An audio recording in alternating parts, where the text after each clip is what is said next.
Hello from Jihad and the World, a podcast that explores the connection between Western and Islamic cultures.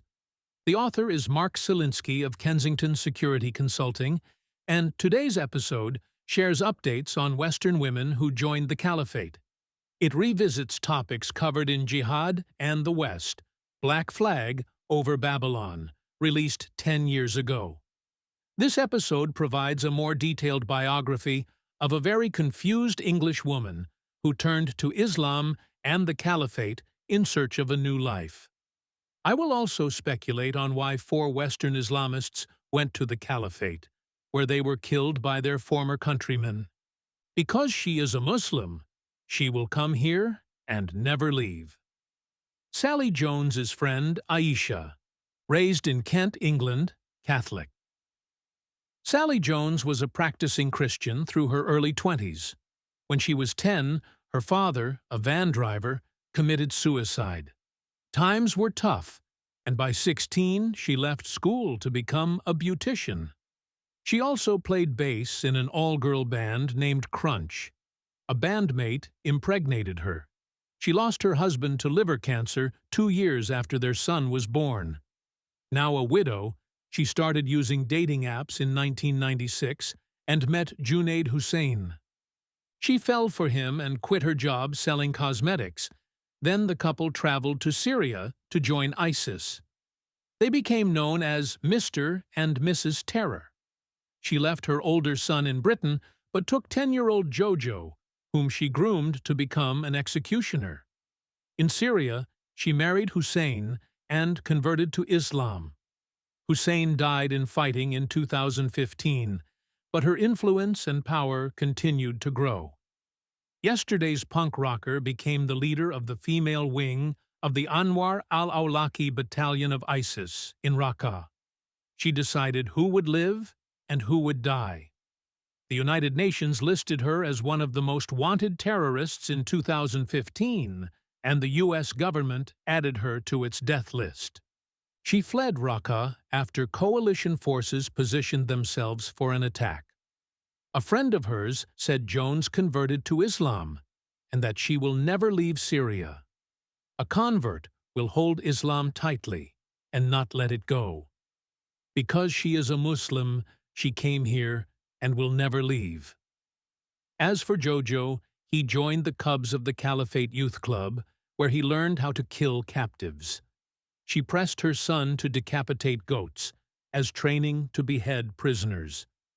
Jojo's grandfather in England feared that the then 11-year-old boy was becoming, in his words, a lost soul. A lurid video shows Jojo blasting a bullet into the head of a prisoner. Mom was prolific on Twitter as a leading propagandist for the Islamic State. She was compared to a British recruiting sergeant. In an iconic image, she superimposed her face onto a photo of a nun holding a revolver. She aspired to become a suicide bomber. She wrote in 2015, "I know what I am doing. Paradise has a price, and I hope this will be the price for paradise." That price came in October 2017, when she and Jojo were blown to pieces by a Predator missile while fleeing Raqqa.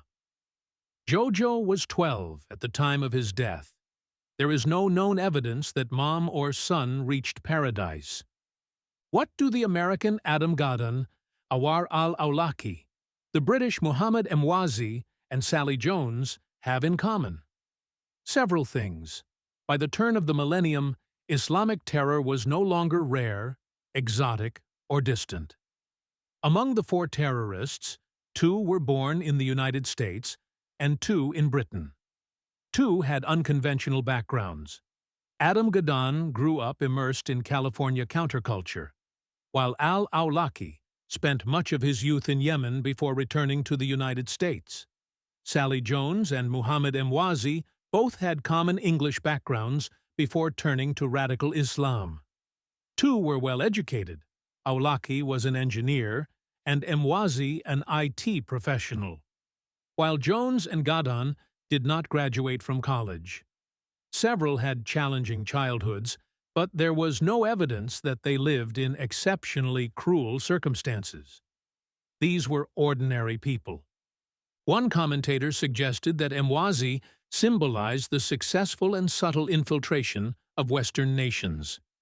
Looking at his childhood, there is no indication that he would embrace violent Islam.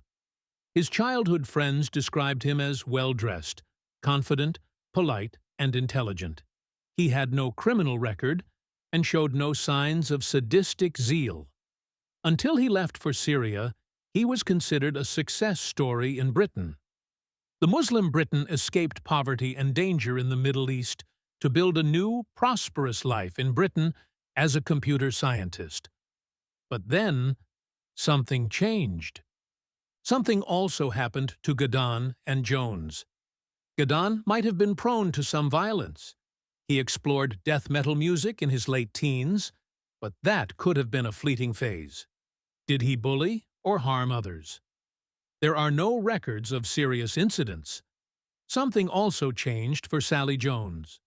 Raised Catholic and interested in music, Ms. Jones shifted from a chaotic lifestyle to a highly disciplined and strict routine.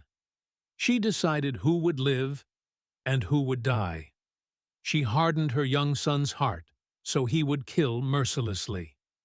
And he did. Al-Awlaki probably experienced more grooming to become an extremist. He was immersed in Islam in Yemen and brought it with him to the U.S. But he could have chosen a different path. He didn't have to endorse violence and salute killers.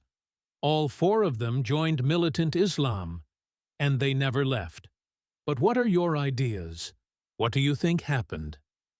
Thank you for listening to this episode of Jihad and the World. Our latest book, Cauldron of Terror, Hamas, Israel, and the World, will be available for purchase in July 2026. This podcast does not reflect the official position of the United States government.